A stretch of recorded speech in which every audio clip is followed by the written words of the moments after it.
David Rose जो daily mail के correspondent है, इन्वेस्टिगेटिव जर्नलिस्ट हैं, वो अब मुझे ज्वाइन कर रहे हैं फ़ोन लाइन पे। मैं उनका भी क्विकली एक पर्सपेक्टिव ले लूँ। David Rose, this is doctor Moeed Pirzada at 92 News. We spoke earlier. Can you hear me? Yes, I can. I have been told that a short while ago, not only this, the Pakistan's ex-information minister, PMLN leader Maryam Aurangzeb had actually blamed and accused you of being only playing in the hands of the Imran Khan government, but shortly I have been told that the ex-chief minister Shahbaz Sharif has himself said that he's going to file a case against you and against the Daily Mail. What is your response to that? Well, my response is let's see what he does. I have written an article which is based on many interviews and documentary evidence, and it also tries to give space to his family to respond to the allegations, and of course they deny this.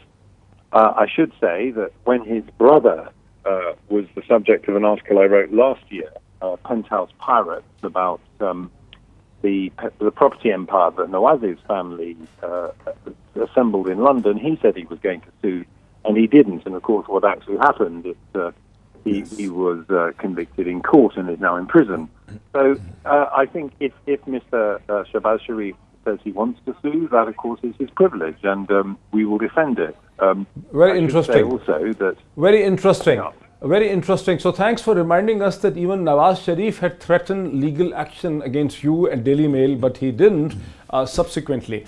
But the PMLN leadership over here and Shahbaz Sharif family is making a huge capital out of the fact that the Department for International Development, the UK aid itself, has basically said that they have monitored and scrutinized and they're satisfied that none of the DFID money has gone into the wrong hands. Whereas your story says that some of the funds, at least some of the funds that were money that were laundered from across Pakistan to UK and back actually came from the UK aid and DFID. Well, let's look at the DFID statement. DFID in their statement say it's a rebuttal. It's not a rebuttal at all. What it actually is a repetition of the quote which they gave me last week, which I published in the story. They just repeat the same quote. That's what they told me then. Now, what they're saying is this. There is documentary evidence that money was taken from the earthquake fund. There is a court case in Pakistan in which Malik Naveed, who was the director of finance for the earthquake fund, has admitted that he stole more than £1.5 million and that some of this money was also given to Ali Imran, Shahbaz's son-in-law. Now, that's a matter of court record. So DFID is saying this. It's making a very strange argument. It is saying, yes, some money was taken from the earthquake fund. Yes, we gave that fund £54 million. But it wasn't our money that was taken. We're confident that our processes are robust, that it wasn't our money, it was somebody else's money. Okay. This is very strange, because if you look at the way that DFID spent that money, it didn't earmark the money. That's their word. A report on DFID, written at the time that fund was in operation, says there was a problem because the money that DFID sent was not earmarked but was put into the general budget. It also said there was a serious problem with accountability in the way that the fund was run.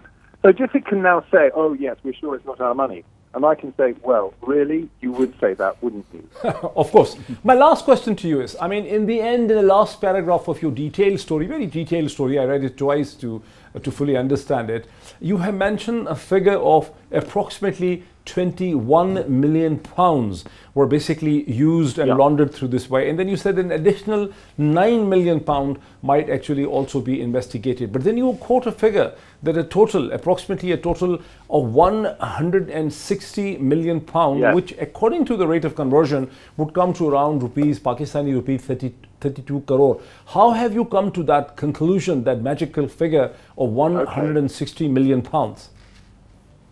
From two sources. One is documents. The second is which set out the details. And secondly, interviews. And should tell you, I have not yet published all those interviews. Now, the thing is, the scheme that laundered £21 million, every payment paid under that method is listed and traced, and there are detailed bank records for each and every one. Now, those are using fake investors. There's a second class of payment involving ghost investors, people who didn't exist at all, who paid money using similar methods into the family's bank account. But then there's another, even bigger class of payments, which were basically fake loans. Certain individuals made loans to companies controlled by the family, but they weren't loans at all because they were never paid back. What they actually were was yet more foreign remittances, which were laundered money being paid to others, to third parties, who then gave that money to the family. There was never any question of paying that back. Now, I've actually interviewed one of those people. He will be an approving witness if this case comes to court. He has been responsible for colossal loans to paid to the family, much bigger than the amounts that involved this guy in Birmingham. So all I can say is there's more to come here, and more detail will come out in due course. Thank you David Rose, thank you so much.